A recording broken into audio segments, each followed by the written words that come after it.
जंतर मंतर हनुमान मंदिर, और यहाँ पूरी पुलिस प्रशासन की चाक चौबंद व्यवस्था है ताकि यूजीसी के आंदोलनकारी यहाँ कोई उपद्रव नहीं करें और यहाँ कोई अशांति नहीं करें। और यहाँ पूरी चाक चौबंद व्यवस्था है और पुलिस प्रशासन अलर्ट है और कोई किसी भी प्रकार की गतिविधियों पर पूरा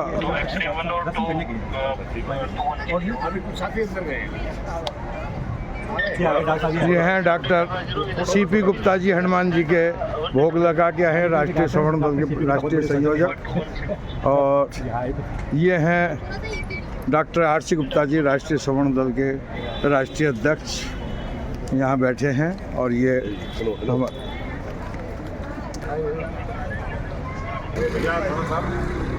जंतर मंतर पर भी रामलीला मैदान के बाद यूजीसी कानून के विरोध में सभा स्थल की परमिशन निरस्त कर दी है।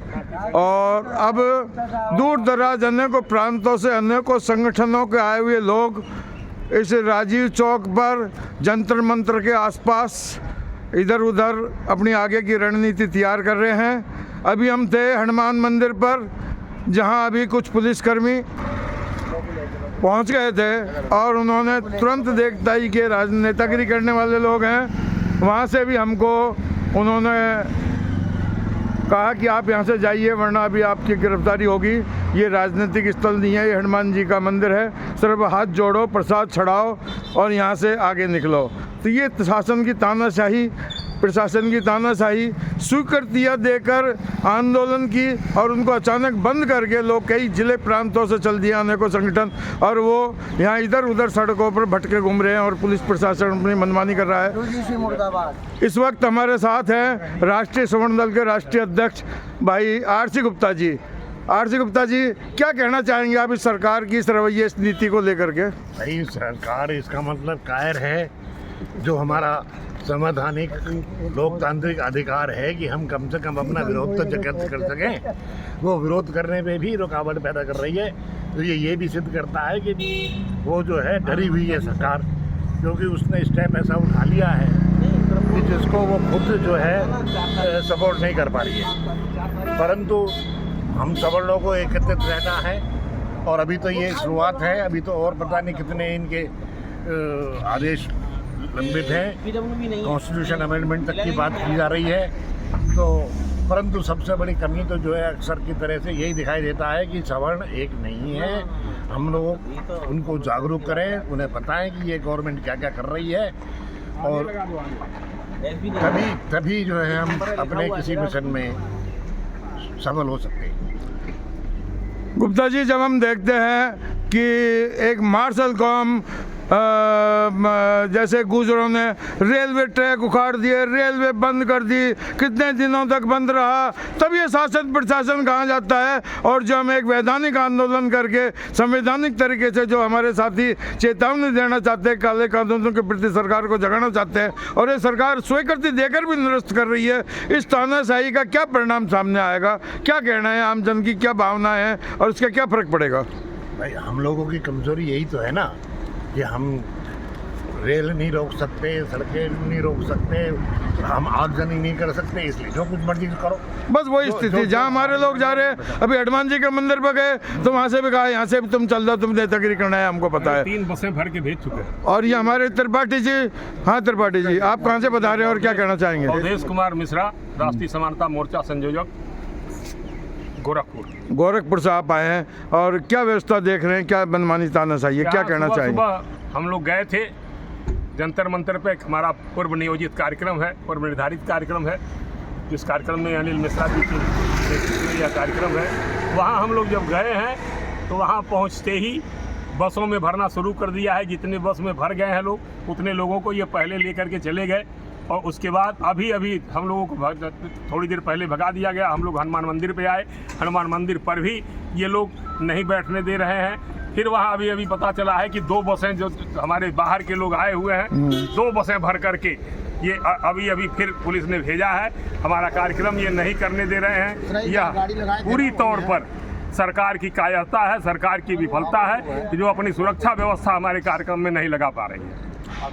डॉक्टर साहब, सीपी गुप्ता जी, राष्ट्रीय श्रवण दल के राष्ट्रीय संयोजक, आप क्या कहना चाहेंगे गुप्ता जी? मैं ये कहना चाहता हूँ कि सरकार ही नहीं, ये विरोधी दल भी इस यूजीसी गाइडलाइन का विरोध नहीं कर रहे हैं, क्योंकि सवर्णों को कोई नहीं जानता और उनकी ताकत को कोई नहीं पहचानता है। ये हमारी कमजोरी है।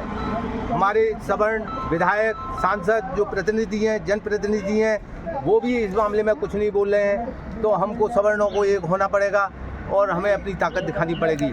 इसी परिप्रेक्ष्य में हम लोगों ने यहाँ पर जंतर मंतर पे अपना आयोजन रखा था। एक विरोध प्रदर्शन जो हमारे कॉन्स्टिट्यूशनल अधिकार हैं उनके प्रति जो है सरकार ने जो रवैया अपनाया है, ये बहुत दुखद है और दुर्भाग्यपूर्ण है। मैं चाहता हूँ, मैं इस चैनल के माध्यम से, इस मीडिया के माध्यम से ये कहना चाहता हूँ कि हम सभी सवर्णों को एकत्रित करें और अपने वोटों की ताकत को दिखाएं और शांति में क्रांति का परिप्रेक्ष्य दें कि हम शांति से भी क्रांति कर सकते हैं। कोई ज़रूरी नहीं है कि हम रेल की पटरियां उखाड़ें या विरोध करें, रास्ता रोकें। ये नहीं है। हमें अपने वोटों को एकत्रित करना है और अपने वोटों को चुनाव के टाइम में विफल नहीं होने देना है। आरक्षण के विरोध में, SC ST के विरोध में और हमको यूजीसी गाइडलाइन के विरोध में भी इसका पूरा का पूरा वोट देना है, इसके विरोध में वोट देना है। धन्यवाद। मैं देशबंधु जोशी, जो बाहर से आए हैं साथी अन्य प्रांतों से, आप कहाँ से बता रहे हैं सर? ये बहुत दुर्भाग्य है कि सरकार जो है डर गई है, क्योंकि ऐसी ये सरकार जो यूजीसी ला करके सवर्ण वर्गों के ऊपर अत्याचार की है, तो ये सरकार को डर है। यही हम ही लोग बनाए हैं, सरकार को हम ही लोग बनाए हैं। जो बनाने जानता है वो उसको उखाड़ कर फेंकना भी जानता है। तो ये मैं कहना चाहता हूँ, तानाशाही नहीं चलेगा। ये लोकतांत्रिक देश है और हम लोग शांतिपूर्वक, हम लोग वो आंदोलन करने वाले में से नहीं है जो कि राष्ट्र का संपत्ति नुकसान हो।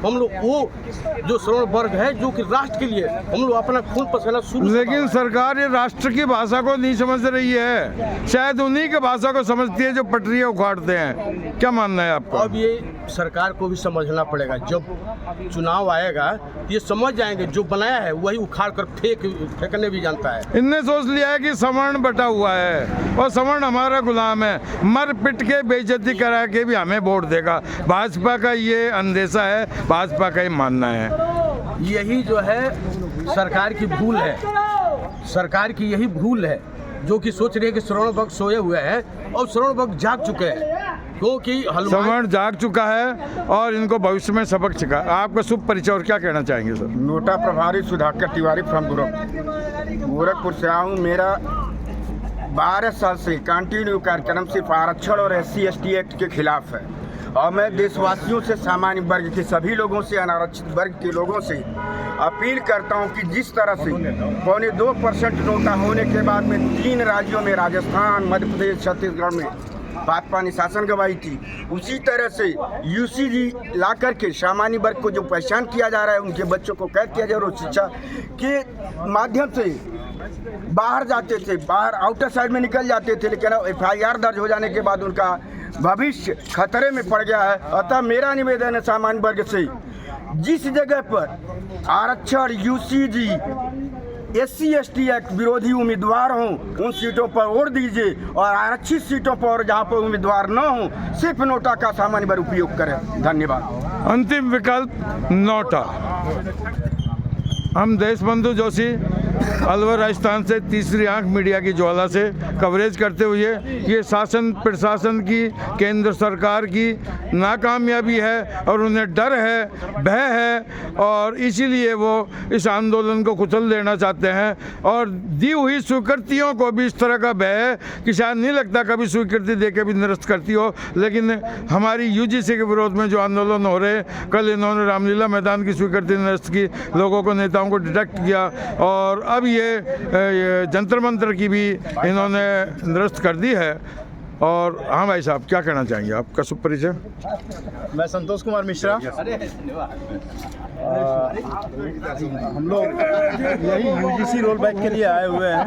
कहाँ से बता रहे हैं सर? ये तमाम व्यवस्थाएं इतनी गलत और खराब है, इसकी जरूरत ही क्या थी? जो जैसे व्यवस्था चल रही थी कोई खराब थोड़ी था, लेकिन इन्होंने इन सारी व्यवस्थाओं को ला करके सारे समाज को आपस में तोड़ने का काम कर रहे हैं। आपको ऐसा नहीं लगता कि सरकार युवा वर्ग में फूट डाल के और इस तरह के सरकारी अस्त्र जिनका दुरुपयोग हो ताकि युवा वर्ग आपस में लड़े झगड़े और सामाजिक विघटन और खूनी क्रांति पैदा हो, क्या सरकार ऐसा चाहती है? बिल्कुल बिल्कुल, सरकार की यही मंशा है। सरकार एक तरफ तो समाज को जोड़ने की बात कर रही है, जातिवाद हटाने की बात कर रही है, सकल हिंदू सम्मेलन करा रही है, और दूसरी तरफ जातियों को अलग अलग व्यवस्थाएं में डाल करके तमाम युवाओं को, तमाम जातियों को तोड़ने का काम कर रही है।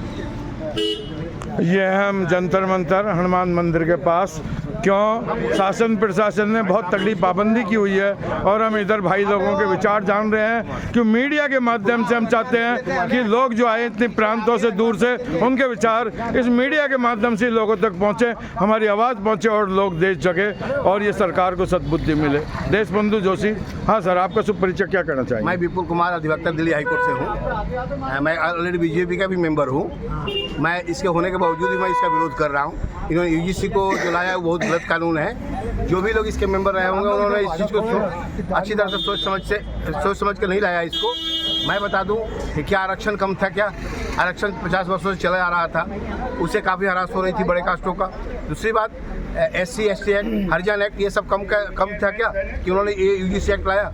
यूजीसी एक्ट ला करके उन्होंने नए फौज, जो नए जनरेशन आगे बढ़ रही है, जो नया जनरेशन डेवलप कर रही है, उनके मन में एक गंदी भावना जनरेट की गई कि आप बड़े हैं या छोटे हैं, इस तरह का भावना जनरेट की गई, जो कि सरासर गलत है। सैकड़ों वर्षों के बाद हिंदू एकता कायम हो रही थी, हिंदू यूनाइट हो रहे थे, एकत्रित हो रहे थे, लेकिन अब उन्होंने इस चीज़ को तोड़ने का एक नया बीज जो अंग्रेज क्या करते थे वही लागू कर दिया। ये बहुत गलत है।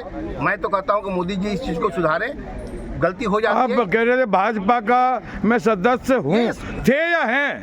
हूँ, BLO हैं, यही हमारी कहीं गलती है। मैं आपसे कहना चाहूंगा, थे ये कहो तो ठीक है, लेकिन हैं वो जानते हैं कि सवर्ण हमारे गुलाम हैं, गुलाम रहेंगे और आखिर हमको ही मतदान करेंगे। तो आपसे हटके है। मैं बताना चाहूंगा कि मैं पार्टी में अगर गलती हुई तो सुधारा जा सकता है, ऐसे ही कुछ बात इन्होंने अच्छे काम किए, उनको सराहना करता हूँ, लेकिन अभी जो गलती है इसको सुधारा जा सकता है। मैं पूछना चाहता हूँ आपसे, भाजपा ने कब सामान्य वर्ग के लिए अच्छा काम किया? मैं आपको अधिवक्ता साहब याद दिला देना चाहता हूँ, आप जिम्मेदार, जागरूक, समझदार आदमी हैं, आप वरिष्ठ अधिवक्ता है, आपसे ज्यादा कोई समझदार नहीं हो सकता, आपसे ज्यादा कोई कानूनी जानकारी। इन्होंने VP सिंह के साथ मिलकर मंडल कमीशन लाए संविधान में, उसके बाद अटल बिहारी वाजपेयी आए, उन्होंने पदोन्नति में ST SC को आरक्षण लागू किया, 5 संविधान संशोधन किए जिसमें उम्र बढ़ाई और फीस कम की और पता नहीं क्या क्या सुविधा दी, सामान्य वर्ग के साथ धोखा किया, और उसके बाद में ST SC एक्ट को इन्होंने मजबूत किया, सुप्रीम कोर्ट के फैसले को इन्होंने दरकिनार किया। क्या नहीं किया इन्होंने?